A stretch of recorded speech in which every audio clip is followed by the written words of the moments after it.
Made in New Orleans is underwritten by Art Plus Design Magazine, New Orleans Auction Galleries, and New Orleans Living Magazine.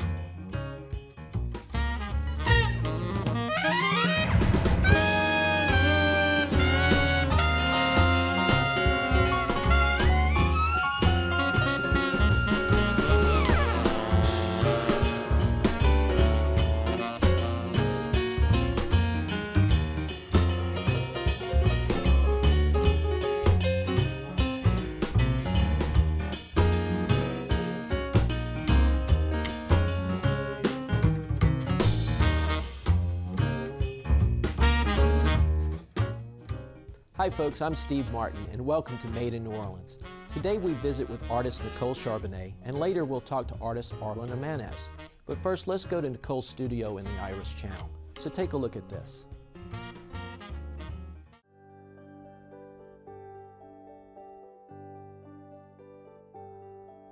I've always painted, so it's something I've always done. And I didn't necessarily think it was going to be a career. I just thought it was something I always enjoyed. And, you know, I think one thing leads to another. I graduated early from UVA because I went to University of Virginia, and I had so many art credits that the dean called me in one day and said, you know, you can graduate early if you just major in art. And so I was like, okay. After that, I really just felt like that's what I like to do. You know, one thing led to another, and I think growing up in New Orleans, you know, maybe you become more aware of the visual world, and I think, you know, that's something that affected me always, just the beauty of New Orleans and the place I just happened to grow up. When I started, a lot of, you know, thinking of it as a career, people, like anyone giving advice, really said, you can, you know, it's hard to do anyway. You cannot do it in New Orleans. You cannot be a professional artist in New Orleans. And that made sense to me because I didn't really know any.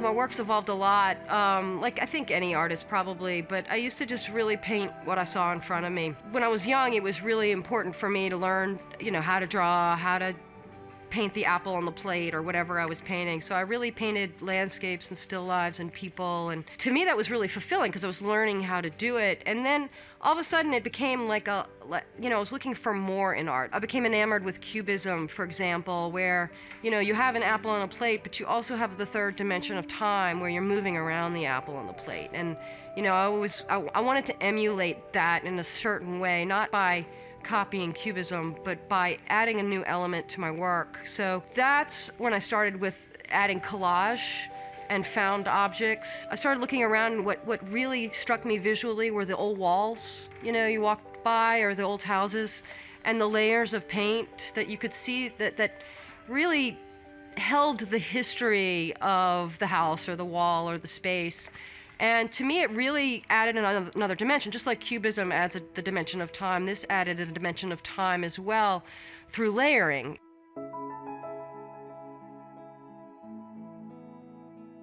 And so I really just copied that. And so all those things started to enter my work. So from both an emotional perspective and a visual perspective, my work changed and became what it is today, which involves a lot of layering and different materials. It's so hard for me to talk about how I paint because it's all tied up in why I paint. There's a whole myth of the origin of drawing, which I love, and it's, you know, totally fiction. But this woman, you know, back in ancient times was mourning the fact that her lover was going off to war. So supposedly how drawing was invented was she traced, you know, she held a candle up to his face and traced his silhouette on the wall so that she would remember him when he was away.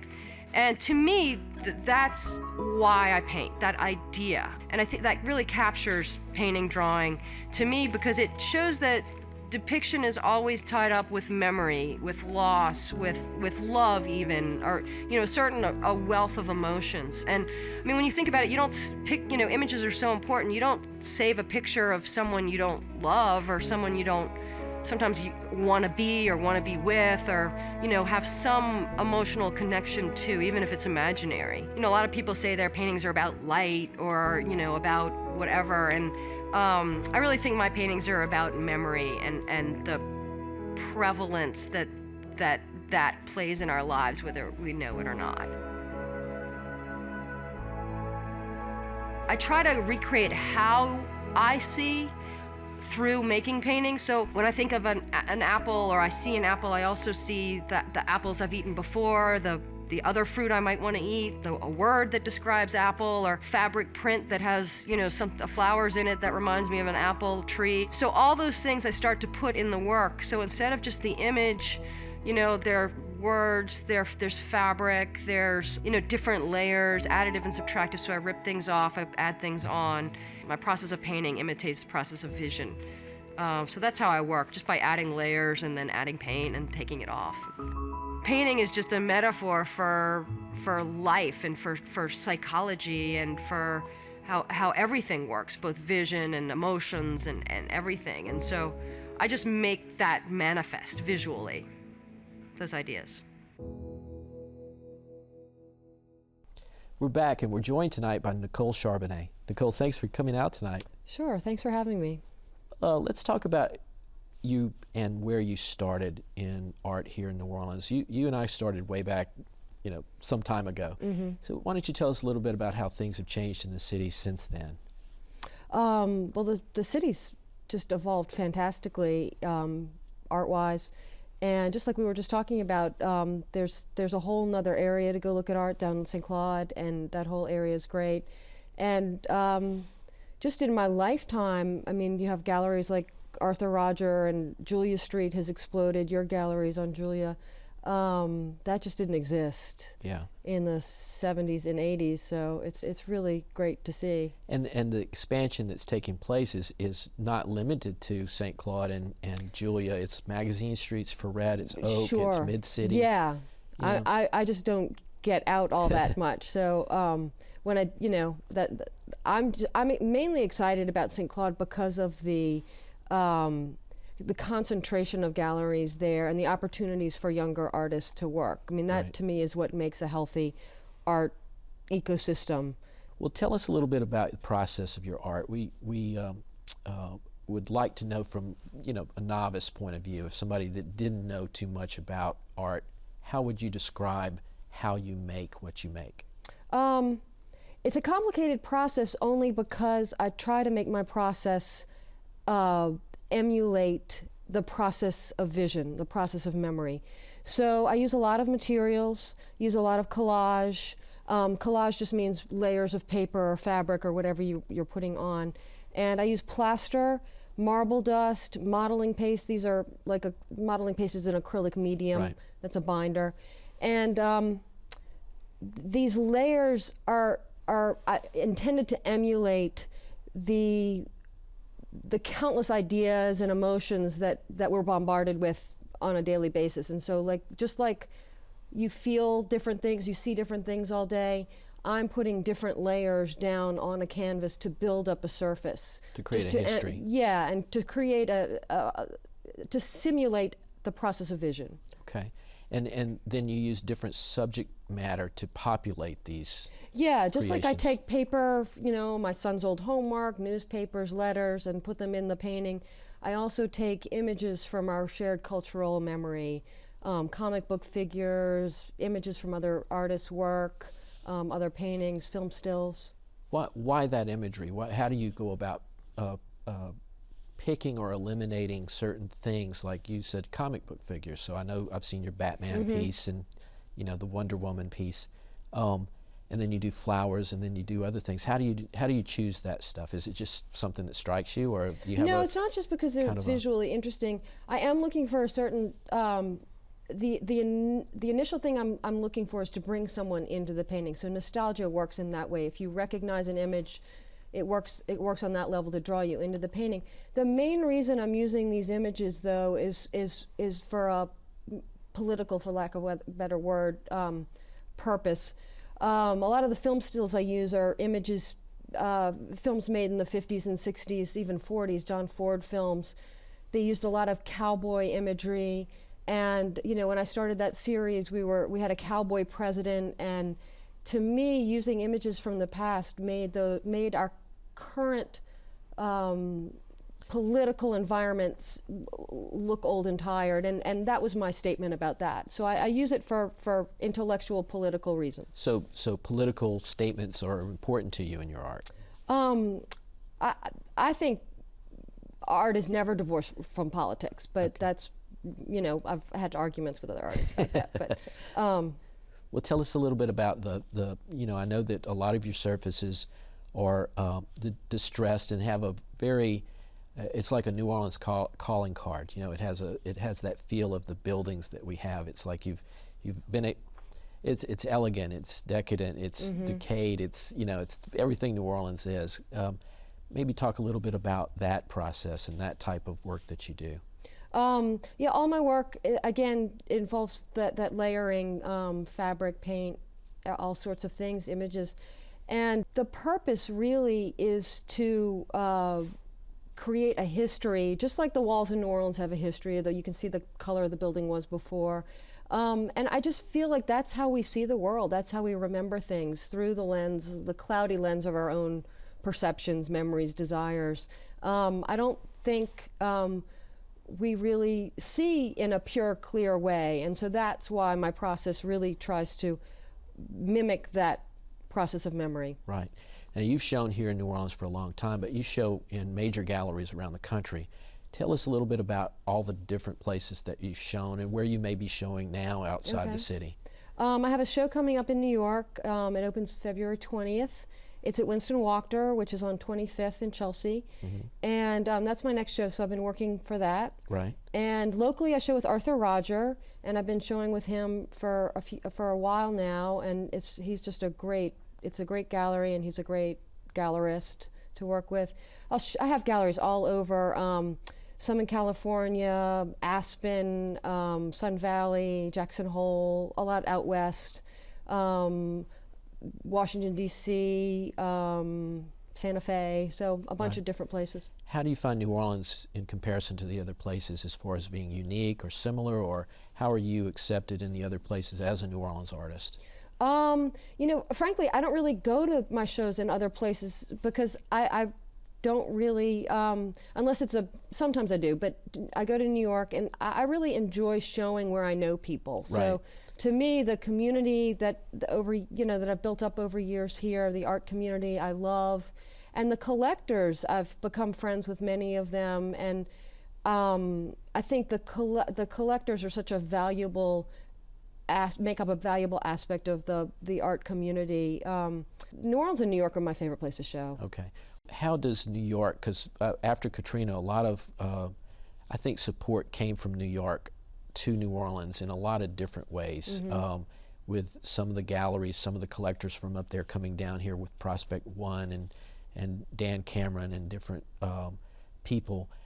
How have you related to New York? How does, maybe how does New York view New Orleans, and how do you as an artist view New York versus New Orleans? Oh, I love New York. I mean, it's just a perfect place to look at art. There's so much there, and I have a lot of friends there. I don't know if I think New Yorkers view New Orleans just the way New Orleans views New Orleans. I don't think there's any kind of no mystique or. I don't think. Yeah. I mean, I guess it's hard for me, an insider, to see.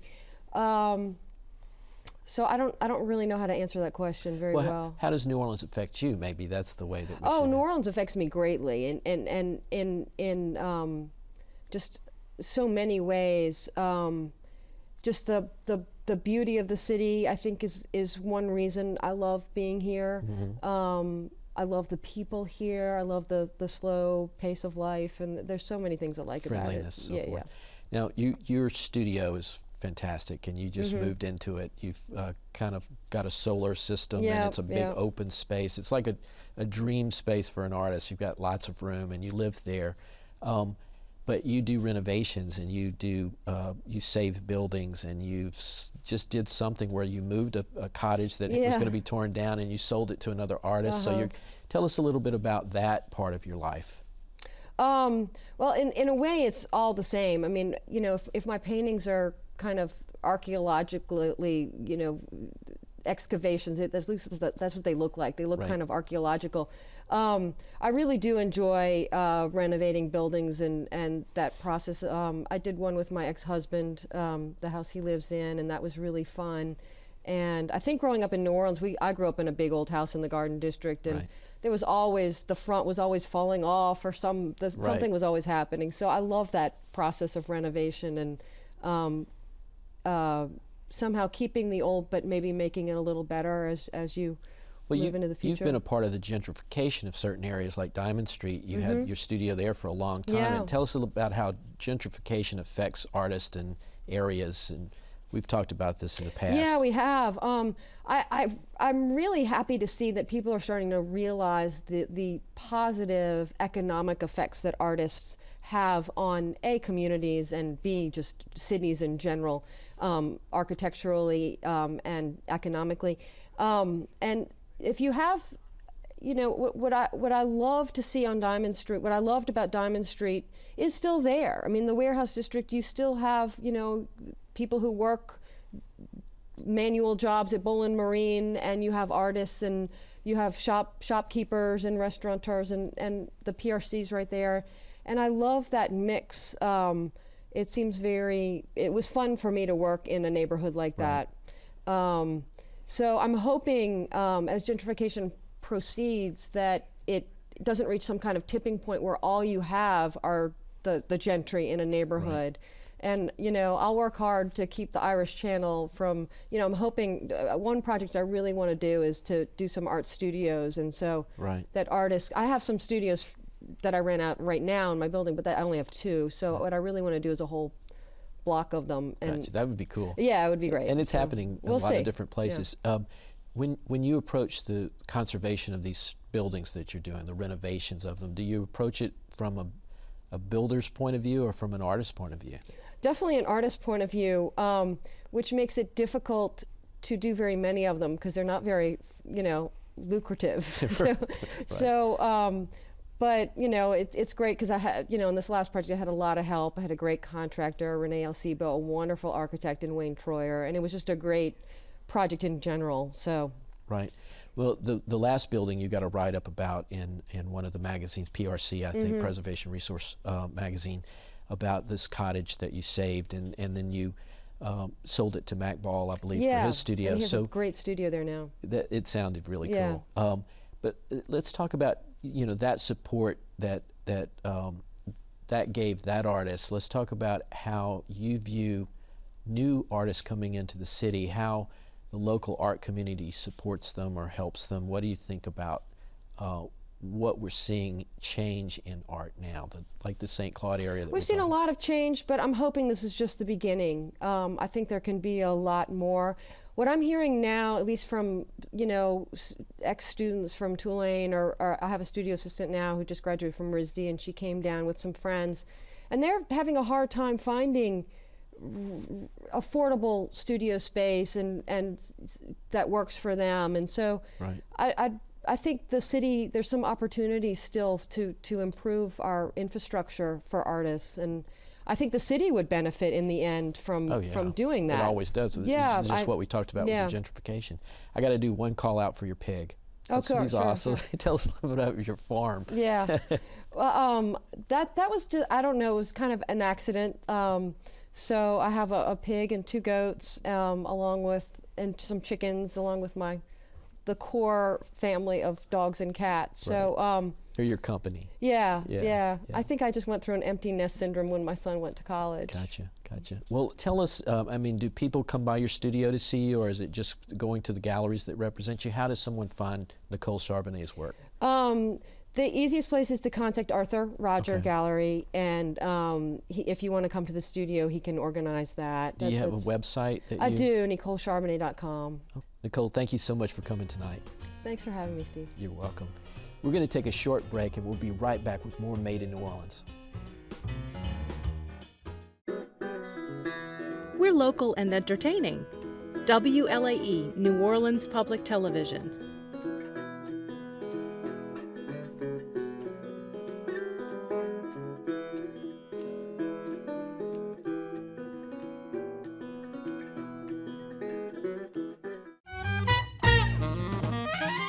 And we're back, and we're with Arlyn Jimenez, a local artist from the Dominican Republic.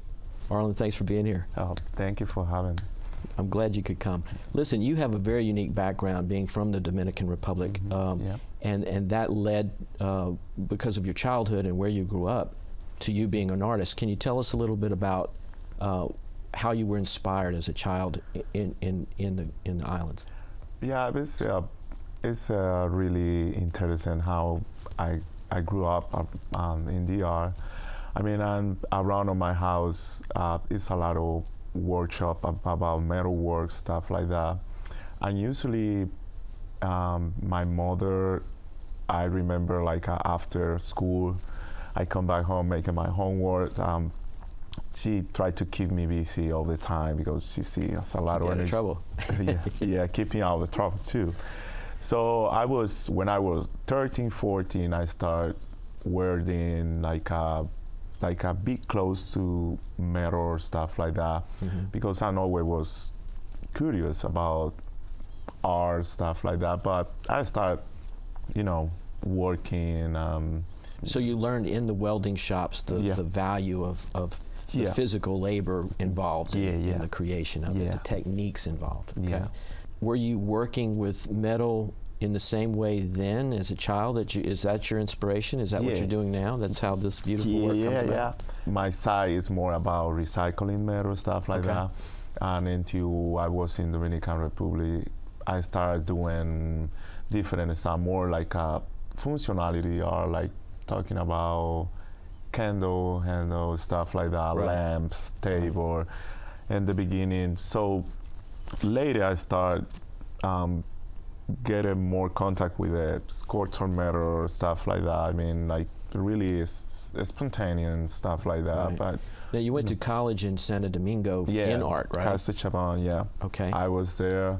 After I finished that, I moved into, the same city, but I was in the welding school, Infotech. So I get it. I want to know more about metal because I was thinking, doing piece stuff like that. So I say I had to learn more about. So after that, I'm moving back to my town, Puerto Plata. So I started doing performing. I was on the. And that performance that you started doing was what actually brought you to the States, right? Yeah. And you went from. Did you come straight to New Orleans, or did you go? No, my first time, I was in New York in Great Spade Art Gallery. So this gallery is only for performance. So we come in like a big group. A friend we call the Colectivo Chocolatero. Eliwar Monte, Grimaldi Polanco, Checo Merete, Orlando Minicucci. You hooked up with a pretty famous personality in Miami. Shadow, okay, yeah. And in the same way, we was our resident in New York, Shadow, okay, contact. So make a performance in her gallery. She have a awesome gallery and good foundation. She's really, really good artist. So we make a good show there too. Video projection, performance. So we come by New York we was in New York for 3 months, our resident in the gallery, make a performance, and I come back to Dominican Republic, continue. Now, how did New Orleans come about? Where did? It's a nice history. Until I come back 2008, I miss my wife Yaro. It's supposed to be me come to Miami to another show. So in this moment, the show don't happen also with Yaro, okay? So me and Yaro, we was in contact. So I start coming to stay. I was back and forth. So later we get married. So I stay. So I start making contact. Right. So you were lucky enough to find David. Yes. Yeah. And that's where you were able to bring your sculpture back into play. I working for David almost for 5 years, but I appreciate a lot. He keep me busy all the time. So I have my little space there for work. So I feel like in family with David, Christian, Kate. We are like a good team together. So and you show in different galleries here in the city as well, don't you? Yeah, I have 2 galleries representing me right now. I have Dumois Gallery, I have a Ariodante gallery in Julia Street. Do you put different things in each gallery, different types of work? Yeah. More in Dumois gallery, for example, it's more like that kind of art. But Ariodante gallery is more like a gift. So I show my table, my lamps, stuff like that there. Functional. Functional, yeah. Right. Well, tell us, like, from the point of a layman, someone that doesn't know really anything about art, how do you do the process? I mean, I see a lot of work in here. This is very precise. Yeah, I'm really, honestly, really spontaneous about my work because I'm working with recycling metal. Like, you know, this piece of wood, I'm fine. I start working more with wood now. I don't know, I like it. What's organic? Yeah, it's really organic, it's really safe. So, but I love metal. I mean, I have I say 11 years working with metal, like, you know. So how would you start a piece like this? It's a big process. I mean, like, putting the wood and then the front of you. I mean, the interesting about the process is when you can talk with your art, you know, like have a conversation with your art, like the inspiration, what you need. So cutting the wood, make it a whole, like stand it up, like you can have a communication, like what you need, what you ask me. Like it's kind of like, I think it was Michelangelo said that when he looked at a block of marble, he just had to chisel all the things away that around the sculpture that was already in there. So that's what you're doing? Yeah.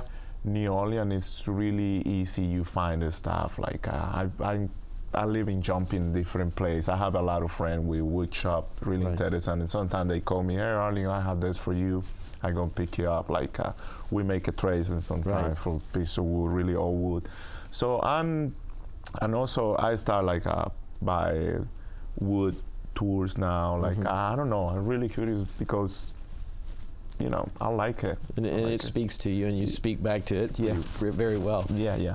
Where are you planning to go in your career? Is New Orleans shows with the two galleries that you mentioned, Ariodante and Dumois, are you looking at more shows with them in the near future, or are you doing anything? I think right now I'm really concentrated. I have project in process. I think I wanna working with big stuff right now. Right, monumental. Yeah. Okay. Well, do you have a website or a way that people can come see you? Yeah, I'm working with my website right now. It's take time. Right. I have a long time working in that, but I'm working in that. But so the best way to get in touch or to see you is through the Dumois and the shop. Dumois and in Ariodante Gallery. Okay. Julia Street and Dumois Gallery in Ferrer Street. Well, Arlyn, thank you so much for being with us tonight. Thank you for I appreciate you taking the time and showing us your beautiful work. Thank you. And we're going to take a break, and we'll be right back with more Made in New Orleans. You're watching WLAE, New Orleans Public Television. Find us on Cox Channel 14, Charter Channel 11 and 711, AT&T Channel 32 and 1032, Dish TV, DirecTV, and over-the-air broadcast on Channel 32. It looks like we've run out of time today. Thank you for joining us. I'm Steve Martin, and we'll see you next week on Made in New Orleans. Made in New Orleans is underwritten by Art Plus Design Magazine, New Orleans Auction Galleries, and New Orleans Living Magazine.